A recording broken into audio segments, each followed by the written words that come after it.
priori, Molsheim n'avait rien d'un empêcheur de tourner en rond, mais bon, avec 3 blessés, dont 2 sur la ligne arrière, Debert et Diallo, l'Étaque devait rester prudente. Avec sa défense en 5-1, les Alsaciens gênent considérablement les Troyens, accrochés durant le premier quart d'heure, 9-9.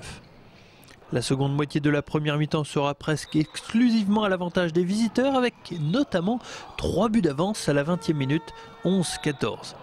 Les joueurs au bois se font transpercer en défense, à cela s'ajoutent plusieurs pertes de balles stupides, et derrière, les contre-attaques de Molsheim font mouche, 5 buts d'avance à 2 minutes de la sirène. L'Étaque tente bien de rejoindre les vestiaires sur une note positive, mais au final, il y a quand même un débours de 4 buts, 16-20. On n'était pas bien ensemble en équipe en défense, donc on a un peu galéré.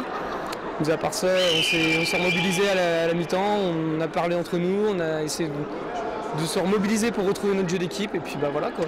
Après donc s'être dit des choses dans le vestiaire, les Troyens reviennent avec une nouvelle défense étagée en 3-3 et cela perturbe grandement les Alsaciens qui voient leur avance réduite à 1 but dès la 35e minute, 21-22. Grâce à leur persévérance et surtout aussi aux arrêts de Louf, l'Étaque passe devant à 17 minutes de la fin avec ce but de leur capitaine Garnier, 25-24.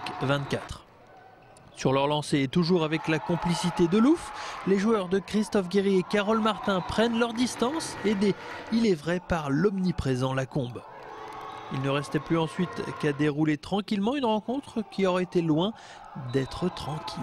On s'est mis en danger un petit peu tout seul, bien que j'ai trouvé Molsheim très intelligent dans la manière de s'adapter à notre non-défense de la première mi-temps.